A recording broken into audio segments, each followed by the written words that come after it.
Good afternoon. My name's Stuart Barrow, occupational therapist, managing director of Promoting Independence and OTAC Webinars. Thank you so much for joining us this afternoon for number one of 4 sessions with the fantastic Disabled Living Foundation, an impartial charity that are here to provide a fantastic service over the next coming months. Today's webinar is part of the DLF for Professionals programme that aims to provide people with the impartial information, tools and training they need to support older and disabled people to live independently at home. So like myself, most of you may be occupational therapists, technical officers, OT assistants, or occupational therapy personnel. So you're in the right place, and thank you for joining us today. We'll be sharing a taste of the material that will be covered in the Home Adaptations for Professionals 5-day modular course, along with insights on the speakers based on their own experiences as specialists in the field. The webinars are introduced today by Claire Barber, who's the Professional Service Manager for the Disabled Living Foundation. And the speaker today will be Marney Walker, who will deliver a talk on adapting kitchens and factors to consider with some tips and some impartial guidance.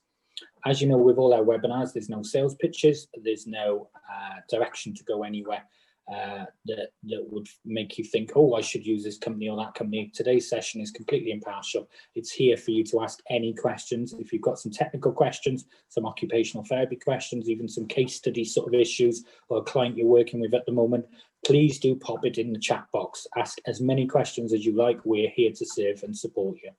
As you're probably aware, the session will last up to an hour, so we will close by 2 o'clock.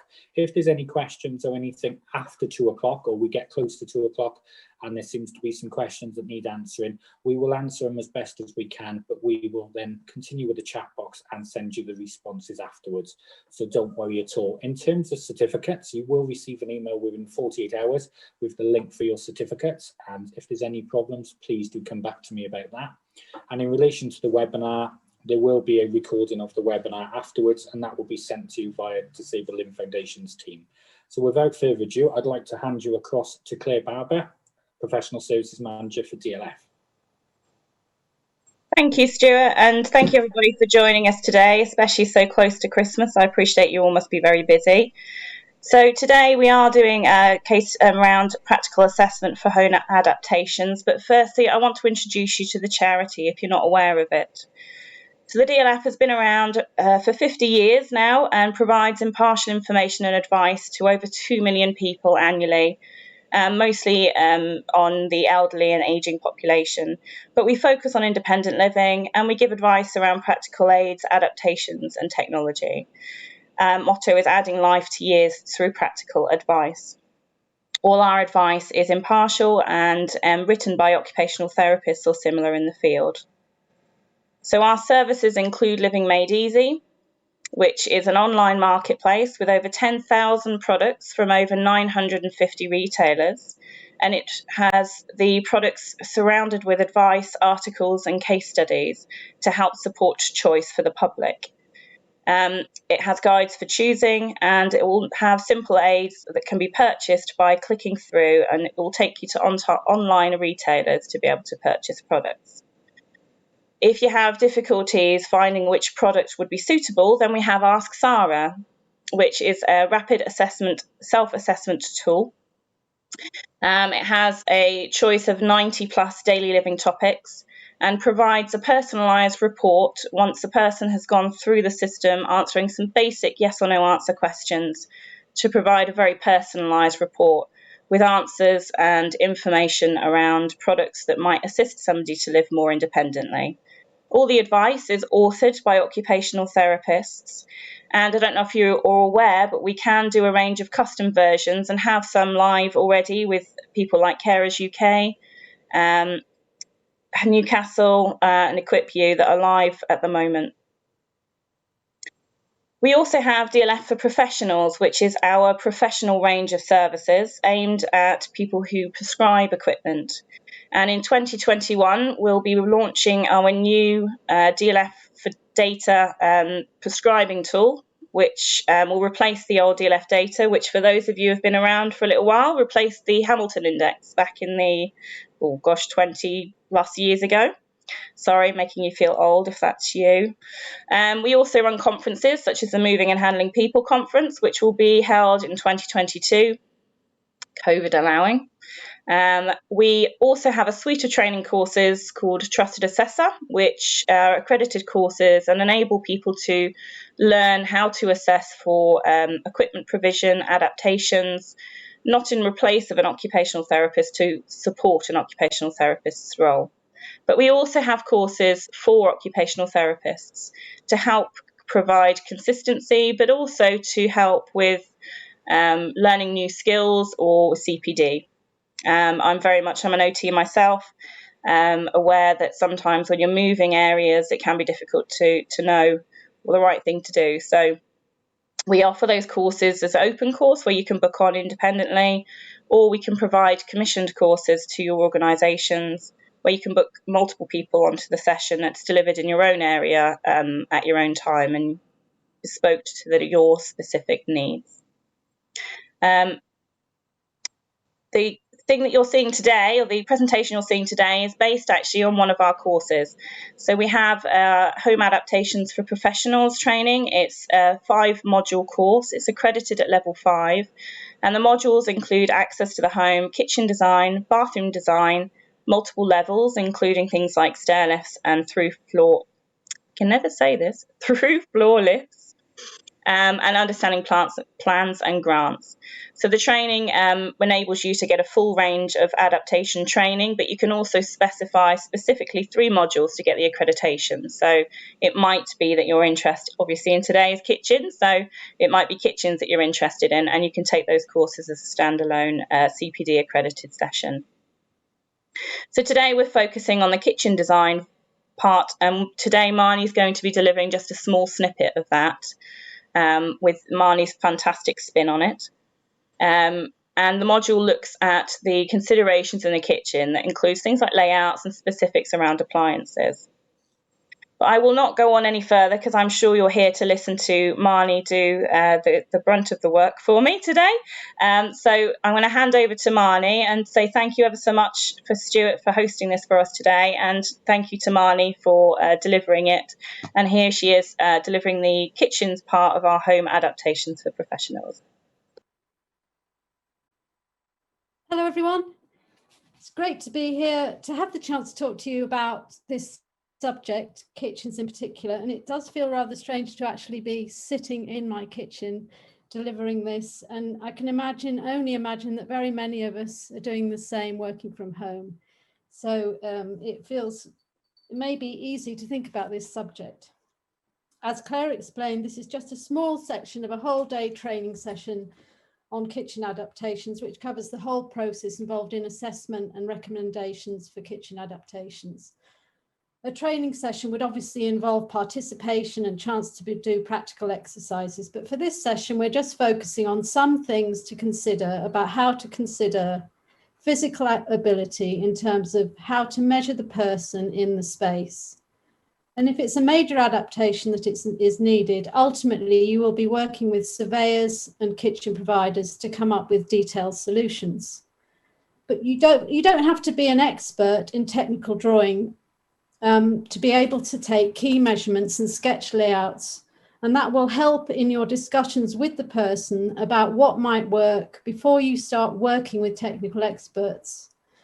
And within the time we have, we won't be covering in detail all the other factors that need to be considered, of course, in terms of sensory and cognitive impairments.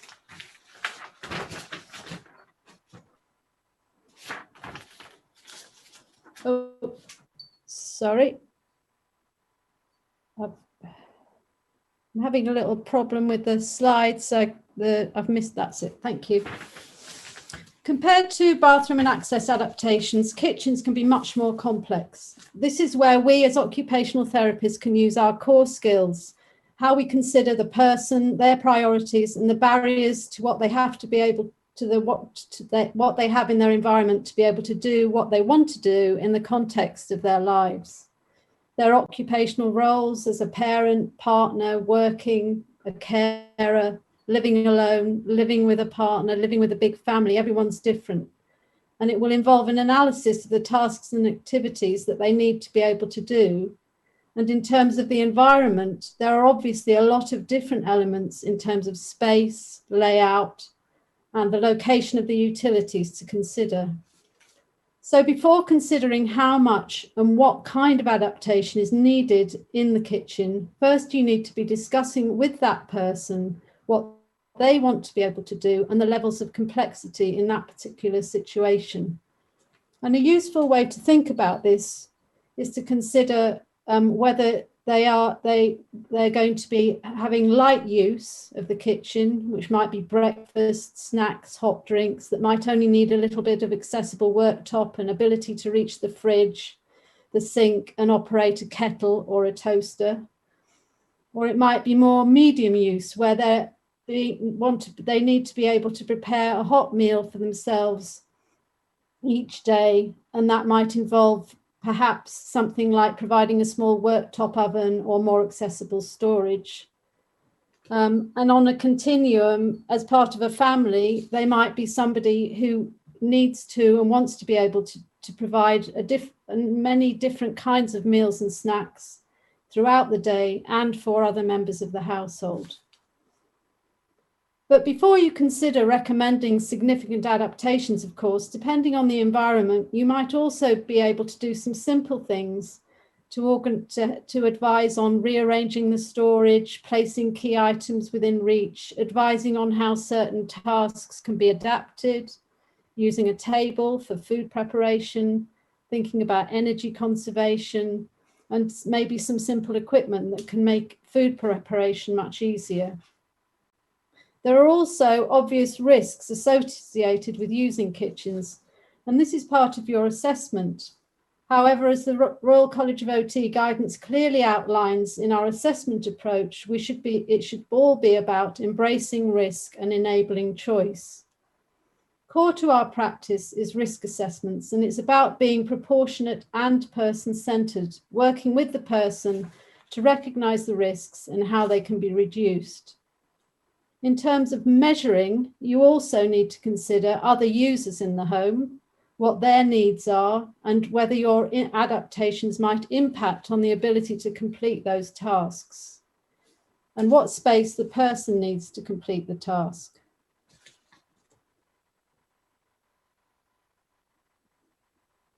Thank you.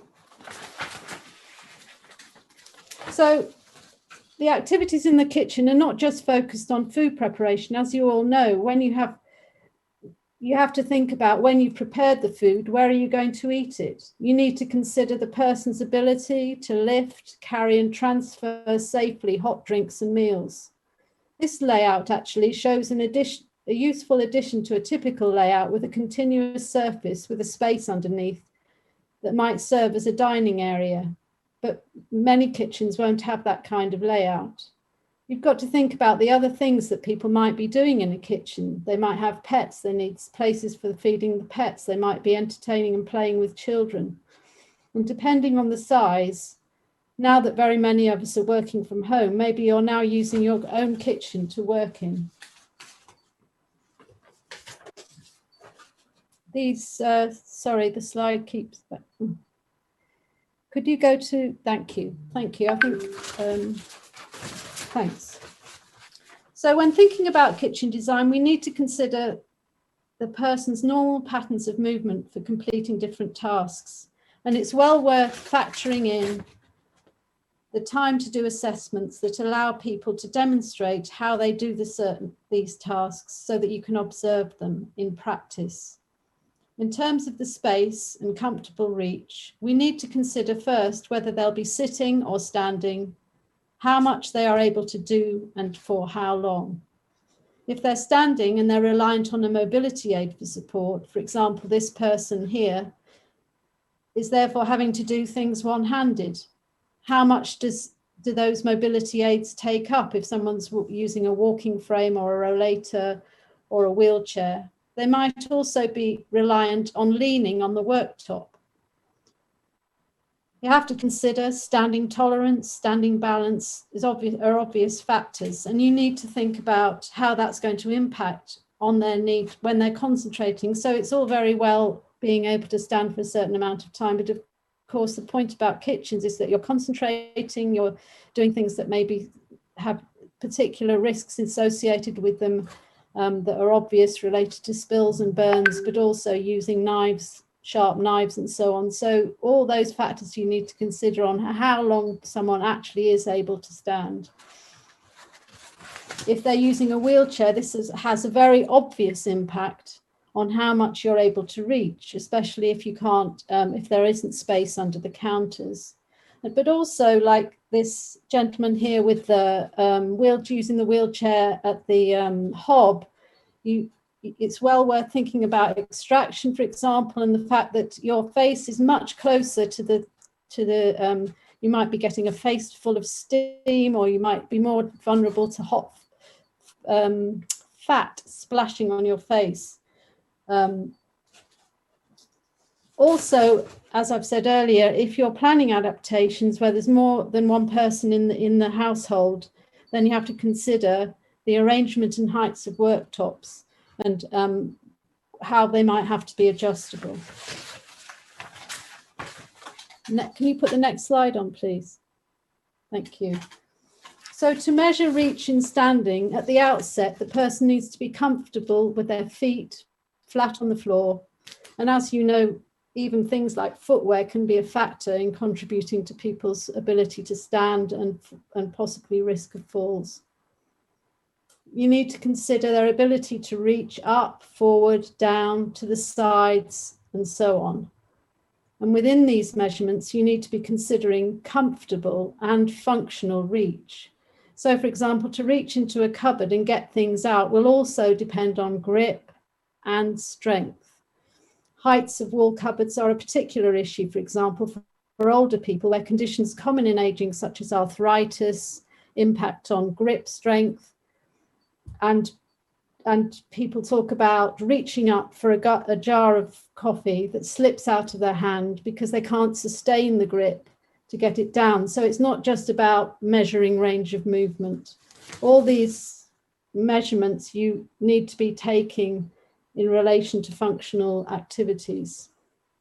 Also, in relation to bending down, you need to consider the person's ability to bend or reach beyond their centre of gravity into cupboards, and also whether they have the strength then to lift something quite heavy out of them. It's about the ability to move to complete tasks that should be safe and easy. If you think about the way you use a kitchen, typically to carry out tasks in the kitchen, we're turning and swiveling. And as indicated here, you need to consider that space, the way you're turning around and moving between different utilities to complete the tasks. You also need to take account for the need for particular equipment, such as mobility aids or perching stools. And we also need to look at what we mean by an effective working triangle that can minimize excessive to and fro around the kitchen, which can also in its turn lead to spills and trips, as well as impact on how much energy we're using and support our ability to concentrate on the tasks we're trying to complete. All these measurements will inform your recommendations that you make for the design of the adaptation. And a principle I've used in kitchen adaptations and design is that many issues related to making it easier, safer, and more convenient to use a kitchen can be resolved by accessible storage. It's about putting storage in, incorporating into the kitchen things like pull-outs and pull-down storage that brings things within reach, makes it safer to handle them and so on. So those measurements, all these measurements are very important when you're making a case for provision of features like that in a kitchen adaptation. But if standing for any length of time is a real issue, then you need to be considering how to measure and assess for somebody who's going to do most of it sitting down. Have the next slide, please.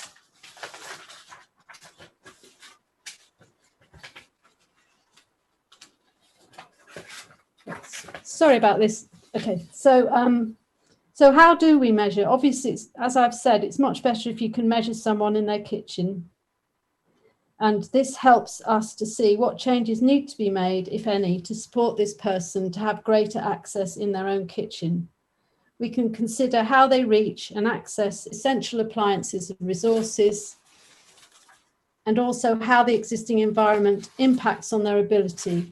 For example, where things are stored, the orientation of doors, type and location of plugs, switches and taps, things that you kind of forget if you're just relying on a checklist or something. So real functional assessment's best. Have the next slide, please.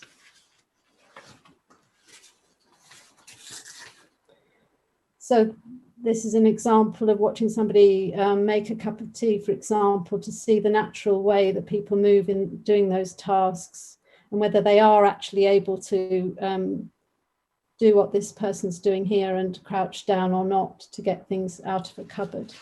Have the next slide, please. So if we're going to measure someone seated, the person who needs to sit down owing to fatigue to do these tasks, they may use a chair, a perching stool, or they may be using a wheelchair. Just like a standing user, we have a number of measurements to consider in terms of this diagram, range of movement, and so on. And access to things like being able to reach to a cupboard, load a washing machine, a dishwasher, access base units, and use a food preparation area. And some wheelchair users, for example, will have a limited trunk stability and strength and can tip out of a wheelchair if they reach too far forward, especially if this involves lifting something at the same time. And a key principle to consider is that the least effort is involved where the arms are supported on the worktop and key items can be accessed without the need to lift. So consider that person's ability to move, reach down, reach up, and out of the center of gravity. In terms of the turning space, the space to turn around, to turn or move on the spot, or to move between facilities to complete the task and maintain reach and stability, as well as space to move around the room and between existing facilities. Body shape might also be a factor that you need to take into account. Whilst it's important for someone who's using the kitchen standing, the body can move to compensate a bit more for the differing build. But when they're seated, and the size of your stomach may impact on how close the person can get to the surfaces, if there is space under the surfaces.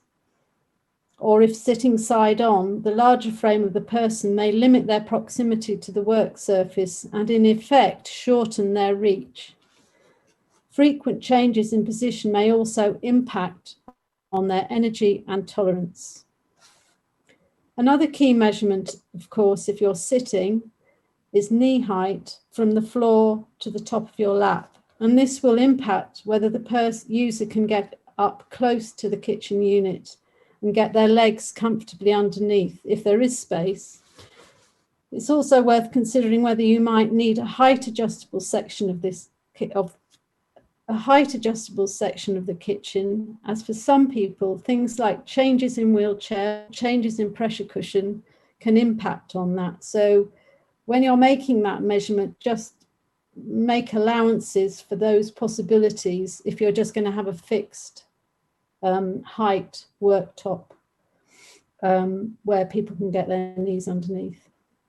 The other thing that can be forgotten, but is really important to measure, is the projection of your feet, especially for people who are in wheelchairs, and the foot plates. So there's something about measuring the full projection of your feet from the back of the foot to the front of the foot, but also the height of the foot plate, the height of the foot from the floor to the foot plate. So in a full kitchen adaptation design, you would be considering that measurement is kind of crucial, where in the parts of the kitchen where you haven't got the knee space underneath, but you've got some base units, and it's that shape, that recess, that you need to take account of, which can be the difference between getting closer to those units. Can I have the next slide, please? Just to say, this image has been purely created for illustration of someone sitting, and although you might sometimes occasionally come across people who've resorted to using a wheeled office chair to manage, and it may very well work for the occasional person. This option is not recommended by OTs as a safe option due to the potential risks for someone who's unstable, who might just sit back on the chair and it goes scooting off, and you might end up sitting on the floor. So we're just using this image as a way to show you actually what's really useful about this is what it does demonstrate quite clearly is that being seated severely limits how much you could do in a conventional kitchen that has not been adapted. Have the next slide, please. And similarly, these images show how much limit there is and how much this person can actually reach anything if she's reliant on something like this. Have the next slide, please.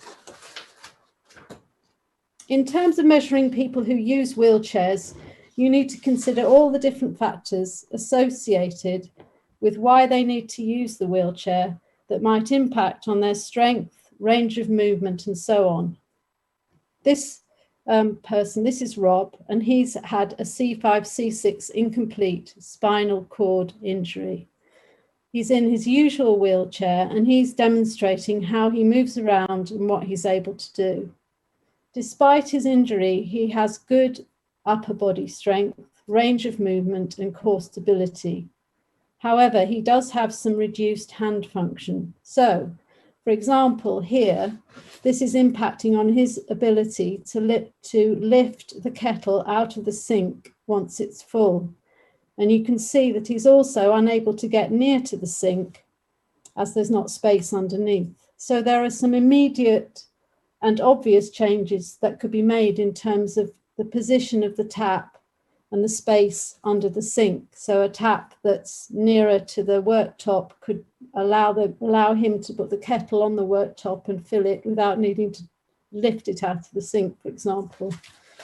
Equally, you can only just see it behind him, there's an oven under the base unit, which presents some significant risks and difficulties for lifting things, pots out of the oven. Can I have the next slide, please? Thank you. Sometimes the most complex of injuries present with simpler solutions, and we can see that Rob has significant range of movement, but his greatest challenge is around holding and lifting items and finger control. So he will require an environment that enables him to manage this and use his gadgets and new techniques more effectively. And this is an example of what I've found, especially for people like Rob, is this business of the real benefits of having storage that you can pull up towards you, makes it easier for you to control what strength you have because you're using the power in your core. Thank you. Next slide. Another way of measuring is to actually do it with somebody actually sitting at a table, and if that's more convenient, might also be the only option to make it easier for you to consider and perhaps replicate some tasks that the person might want to do. Thank you. Next slide, please. In terms of considering turning circles, for wheelchair users, there's some standards that you can refer to in category 3 of the Part M of the building regulations and in the wheelchair housing design guide. However, these do tend to be minimum and very many people need more space than the standard. So they're really good as a starting point, but what's really valuable and what you can do as occupational therapists when you're working with people in their own homes is that you have the chance to make recommendations for bespoke adaptations that are suited to that individual situation. And it will also depend on the person's ability, for example, how good they are at operating their wheelchair, what type of wheelchair they've got. So it really is worth taking some detailed measurements of the actual turning circle, the space they require to move between different parts of the kitchen, how they change direction, how they move between rooms from kitchen to dining, or if dining isn't an option actually in the kitchen, and the space that might be needed for other equipment, and perhaps space for someone to be assisted with certain parts of the way they use that kitchen, so carers, and perhaps parking space for other equipment. Sometimes a kitchen's near the front entrance, and then you might have an outdoor wheelchair and also whether perhaps that's somebody who's a part-time wheelchair user who might sometimes use a seat or a perching stool or transfer onto a chair. Thank you. Next slide, please. So why is it important for you to take measurements of the space and not just rely on a surveyor? As I mentioned, you aren't a technical officer, and you don't need to be an expert in technical drawings. And the measurements don't have to be really, really precise, but your measurements, observations, and with consent from the client, any photographs you take will be a way for you to document the existing environment, and it will help you to think about possible solutions. And simple sketches can be used to discuss the options with the person before you involve a surveyor or a specialist kitchen provider. And you just need to bear in mind that it's not just the kitchen, it's how it relates to the rest of the house. So it's where it is in relation to adjacent rooms, how you get into it and out of it.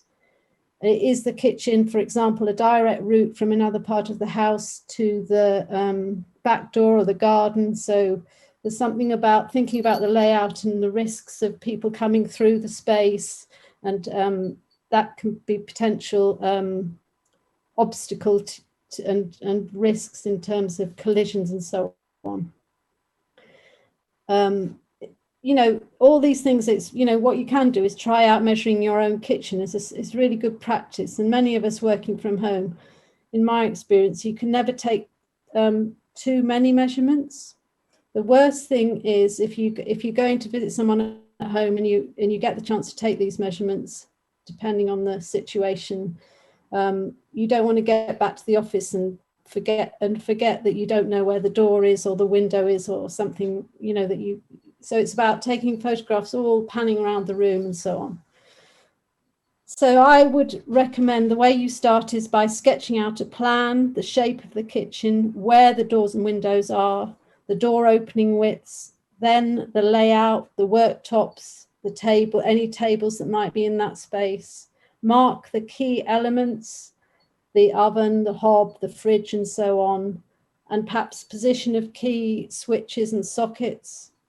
Then once you've got a bit of a sketch layout, then you can mark in the heights and the depths and the measurements, the heights of the worktops from the floor, also the heights of the wall cupboards from the worktop. That can be a crucial measurement where you can make recommendations perhaps for cupboards to be lowered if you've got enough space for a kettle, so long as you've got enough space between the bottom of the cupboard and the worktop. There's some real benefits in having lower wall cupboards. You also obviously have to take account of measuring the clear floor space, how much space is actually there and how much space compared to the measurements you've taken of the person and the way they move around the kitchen. Thank you. Next slide, please. So the following slides are some examples of different kitchens to think about what we might observe in terms of the pros and cons of the existing environment before you start to think about changing anything. For example, on this one, you can see there's an L-shaped layout with a potential for a continuous surface between the hob and the sink and the preparation area. But there's some details you might consider. The hob is a gas hob with raised rings, which could be an issue for people with limited grip if they're moving heavy pans that might tip or spill. The oven is below counter level, which could be difficult for many people to safely lift out heavy hot pans and so on. You can just about see on the left-hand side, there is a high loop tap, which can be very useful, as I mentioned earlier, if it's in the right position next to a worktop, so you don't have to lift kettles or pans when you're filling them, so that you can easily move them across to the hob. There is some task lighting in this kitchen, which is very good, and because of the way it's positioned, the position of the lighting is crucial in kitchens sometimes, especially.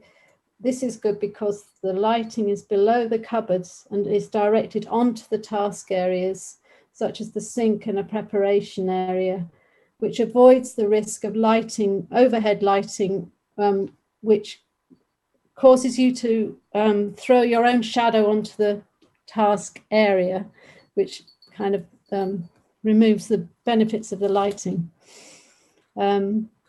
Another issue in this kitchen is there's a little island in the centre, which could be a useful feature. However, it could also be an obstacle and not particularly convenient for somebody with limited mobility if you're trying to use it to prepare food, and then you've got to carry it across to the food cooking areas. Next slide, please. This one is really large and spacious, a great starting point with open plan leading, you can see just about to the left at the rear. There doesn't seem to be doors connecting it to the other parts of the house. And there doesn't seem to be any obvious changes in levels. There's an option also to use the table to prepare food. But as you can see at the rear of this image, the oven is still under the counter, which might be an issue for this business of bending down and lifting things out of the oven. There's a really good natural light and this high loop tap and open access to the adjacent rooms. But just as a kind of reminder, this is really about documenting what you've seen. It's really worth turning around, and I'd really like to know what you can see in the other direction. So that's the thing that happens when you get back and somebody says, I'm planning this kitchen, but you don't know where the door is, for example, or there might be a change in level just behind you or something like that. So you can't really take too many photos or too many measurements. Next slide, please. And this one looks really sleek and smart and contemporary. And you can just about see on the left, the oven is in a housing, and there does appear to be a worktop immediately adjacent to the oven, which makes it much easier and safer to take something out of an oven and transfer it onto the adjacent worktop. And as you probably know, a recommendation for accessible kitchens is for the ovens to have you need to have a side hung door so that you don't have a door that comes down, which might be hot in front of you if you're using a wheelchair. What's recommended is a side hung door that opens towards the adjacent worktop. And of course, nowadays there's some really great products like the ones with the or you can have the slide away door. So then you're immediately removing the risk of the hot door away from you. This layout might be an issue. I'm going to talk a bit about working triangles shortly in more detail, but the issue with this kitchen is that, as you can see, the sink's on the left and the hob's on the right. And so this is requiring somebody to turn back and forth, which potentially presents some more issues in relation to transferring pans and so on, and possibly spills, which potentially cause slips and so on.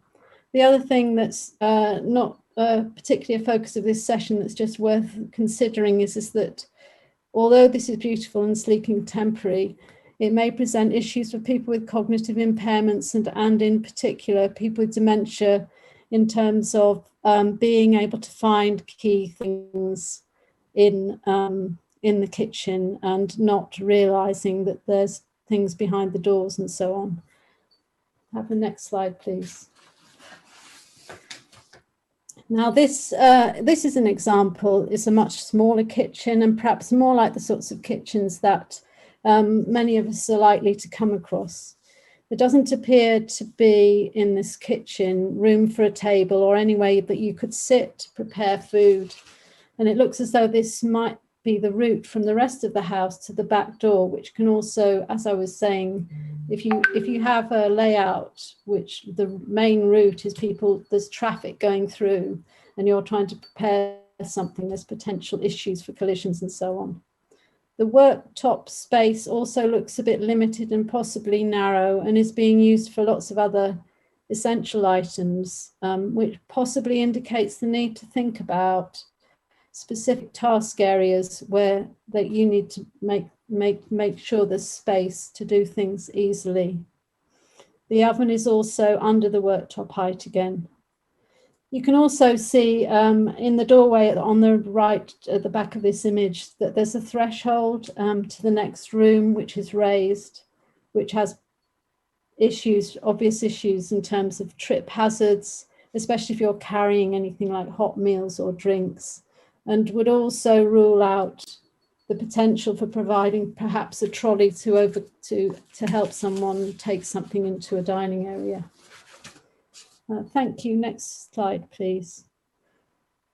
When you start thinking about designing a new layout, a key principle that is used in the design of all kitchens is to start by considering what's called the working triangle. And this is the shape formed by travel between key facilities in the kitchen. So namely, the key things are the fridge, the sink, and the hob. And you can see the blue triangles in these layouts is indicating that, that travel, really. The intention is to consider how this works in different layouts and what is the most efficient use of the body within the space in terms of ergonomics.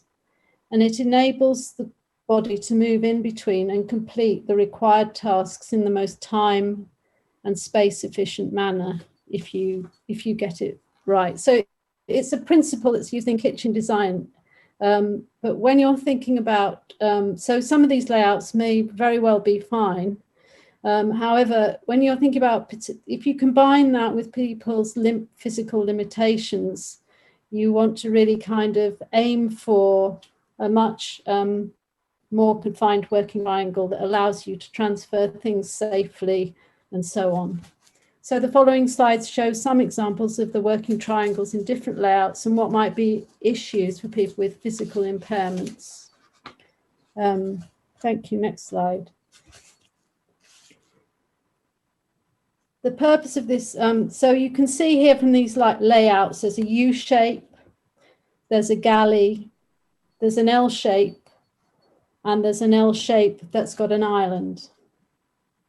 The triangles indicate the travel between these key facilities, and you need to think about how the person moves about in the space available with different abilities, limitations, mobility aids, and potential energy issues, what the person wants to be able to do and which parts of that space they need to be able to access, and the location and access of things like storage of pots, pans, cutlery, hot and cold food, a microwave, for example.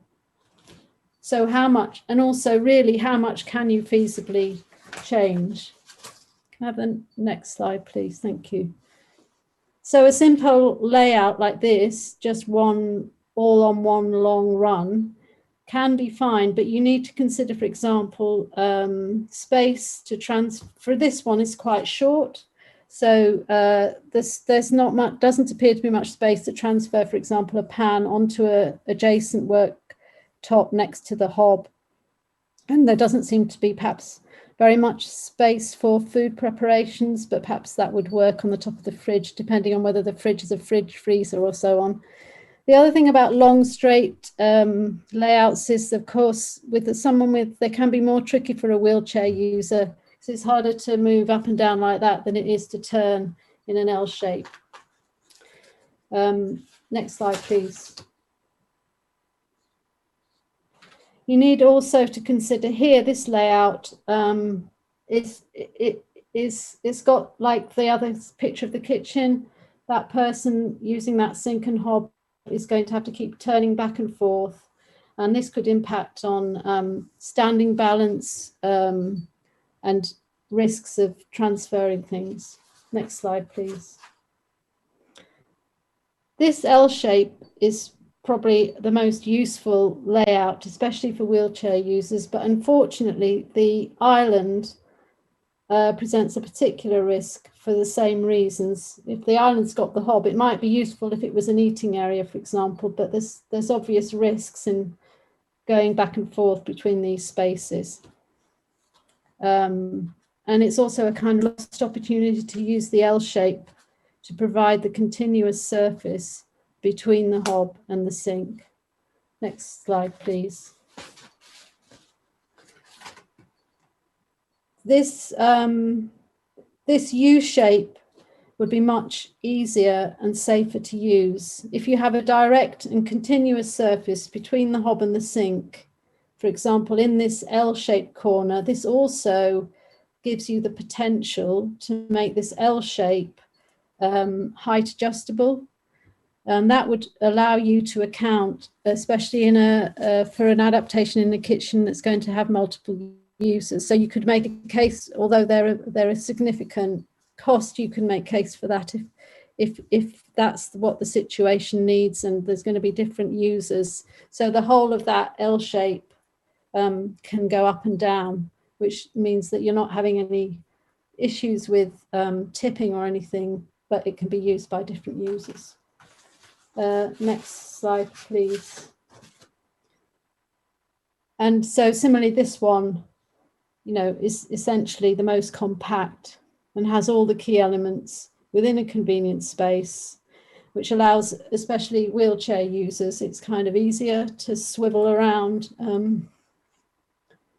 It also addresses that issue of potential collisions that I talked about. If this kitchen space is part of a room, which is a route through the house to the back door, for example, somebody can be operating in that space with less risk of collisions. Next slide, please. So in terms of thinking about the solutions, the rest of the training talks much more in detail about the solutions. But if you're involved in making assessments in terms of funding for DFGs, then as OTs, we're always what we're really being asked in that situation is whether what we're making recommendations for is necessary and appropriate. In terms of feasibility, we'll be working with the grants officers to consider what is reasonable and practical. So the solutions will depend on the individual situations, and being able to prepare and provide meals might not be really very important to that person, or they may have such significant physical, sensory or cognitive impairments which might limit them in what they're able to do, but they might just need to be supported to do something very simple. So if we want to make recommendations for extensive adaptations, we need to have a good rationale for why we think it is necessary and appropriate to that individual in their situation, and how much we can propose can support their ability, for example, to continue their role as a parent or a provider, part of a family, for example, or be less reliant on assistance from formal or informal care and support, all factors which would support making a case for perhaps more extensive adaptations. What I think really is that the great thing about having the chance to advise on kitchen adaptations is that it's a chance to use our expertise as OTs to consider how the design of the environment can support that person to be able to do what they want to do in their everyday lives. Thank you. If you've got any questions, I think we've got a little bit of time left.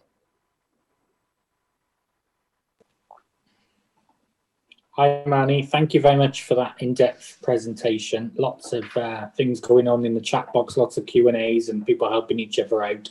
So I've got a couple of questions for both yourself and Claire, by the looks of it. So I'll keep with yourself first, just on a couple of the questions that Sally's passed to me. Do you cover visual impairments in the course, or when you're assessing somebody with a complex visual impairment? Would you do that yourself? Or do you feel you've got enough knowledge to look into that working with the client? Or do you generally do visual impairment, working with visual impairment officers or somebody from the RNIB? How would you look at visual impairment? I know you touched on it about task lighting, but if it was quite complex or they had quite a and maybe an unusual condition rather than something more like macular degeneration that we're used to, how would you approach that, please? Was that for me or? For you, Marney, if possible. That's a very good question. I think that, I mean, I've always liked to, if there are specialists available who can give extra information, but certainly what's very useful, I also rely on, is some really good evidence-based specialist guidance from places like Thomas Pocklington, and where they make detailed recommendations and guidance for levels of lighting. I think one of the things about sight loss in particular is that what they say is that it's about making the lighting flexible to, it's about individual assessments as well. So I think it's a good question. I think if there were visual impairment officers or whatever they might be called locally that you can work together with, that would really inform what you're doing. But there are some basic principles in relation to things like, which are all in those guidance about tonal contrast lighting, and things like avoiding large areas of shiny surfaces, which then cause reflections and glare and confusions, and avoiding things that, like I said, about creating shadows can be it's such a simple thing really, about where where you put the light. If you put the light above your head and then you're looking down, the shadow's going. So I think it's a combination really, but like, it's all about personal individual assessment. Brilliant, thank you. So just to mention, you mentioned Thomas Pocklington. So just in case people haven't heard it, it's the Thomas Pocklington Trust, and they've got some good guides there about the lumens and different levels of lighting in different parts of the home. So I've used that for our practice as well. It's very good because it also gives you the maximum lumens as well, which I thought was quite interesting. Because as you rightly said, if you put too many in, it's going to cause a bigger problem in some instances, which is very interesting. Fantastic. Thank you very much. We've got another question. You mentioned door opening widths. Could you explain what you mean by that? So I know the answer, how I would assess a door opening, but how would you do it? So if you're quite new to this and you're in a property and you've taken your pictures, done your measurements, how would you measure a door width? How would you measure it? Yes. The measurement that you need to take is between the face of the door. So you open the door as far as it will go. So some doors won't open very well anyway. They might be, and in a kitchen, they quite often might be opening against the work counter that's in the, so that you take the real measurement, which is the real measurement between the space. It's the space between the face of the door and the door jamb, and not the door frame. But so you take account of the width of the door to see, and also in terms of the person, how easy it is, in terms of a functional assessment to get through that door or not. There are some standards, there are some standards in the building regulation which say what the minimum door opening width should be, but it's what you call the clear opening width. That's what you want to achieve. And it's really worth knowing that, because technical officers, or sometimes people don't fully understand, and they just think of it as the door opening, and it's because we're often told 900 door width for an 838 minimum clear opening, and obviously you can still get that wrong if you're looking at the wrong angle. So thank you for clarifying that. Yeah. Fantastic. Just one more quick question for you, Marney, then I've got a couple for Claire, if I may. We've had a question. How far in advance would you look to the future for the client? Does that make sense? So if you've got a client with a progressive condition, how far in advance, or what would you be looking at in terms of the recommendations for the adaptation?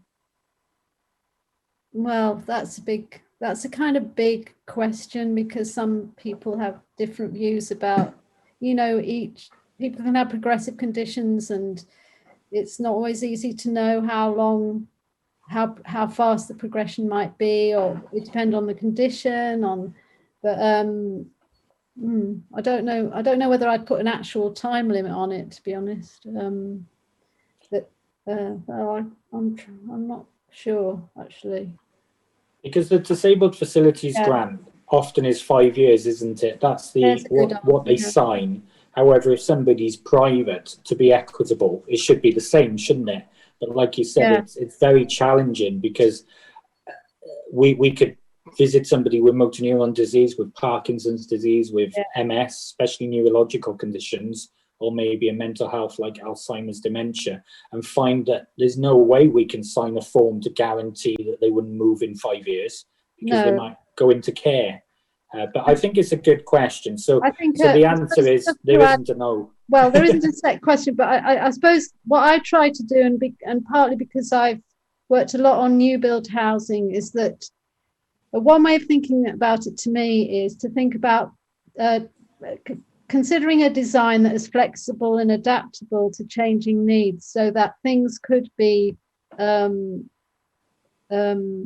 adapted in the future more easily. Or another way of looking at it is, for me, is that if, say, you were doing a shower adaptation, well, to me, a shower adaptation is the safest. So you could think about it as, well, you have to do the assessment appropriate to the level of need. But however, if there's less risk associated with a level access flush floor shower than there is with a cubicle or a shower over the bath. So does that make sense? Sorry. Total sense, yeah. It's about proportionality, but also considering what could be, and then just trying to get something that will encapsulate many different possibilities, I suppose. So yeah, 100%. Thank you so much, Marney. Just a couple of questions for Claire, because we are on 2 o'clock, so I'll be very quick, Claire. I'll ask you them in one go, if I may, just for speed. So first one is rough costs for the course, and if there will be a discount for learners. The second question is on group sizes. So how many would you envisage would be in the group? And if it was to be face-to-face or due to COVID, would it be online? And I think, just looking at that, group sizes, discounts and prices. And is there a discount for teams as well, or is it individual, if that makes sense? Oh gosh, there's more than two in one go, Stuart. So the courses, for cost-wise, you're best off emailing in, because yes, we do commission courses for people. Generally, we have a maximum rule of 12 learners per session, but obviously in COVID times, that's sometimes reduced owing to safe distances. So we're working on about an 8 learner to trainer ratio at the moment. We are delivering face-to-face from January with restrictions in place. So we are doing extra measures to reduce the risks. You have got a discount. So for those of you attending the webinar today, if you're interested in going on to the Level 5 course, we offer a 10% discount if you book before March 2021 next year. And we'll send that out to you in an email as well, so that you've got the details of that. But yeah, the best bet is to email in inquiries at dlf.org.uk for pricing, because it depends on how many modules and where and what and how. But you can book on individually or as a group, so the different options. I think that was everything. That was, yeah. So just finally, thank you very much both. Just a quick one to remind people that we've got the next session in bathroom design, 20th of January.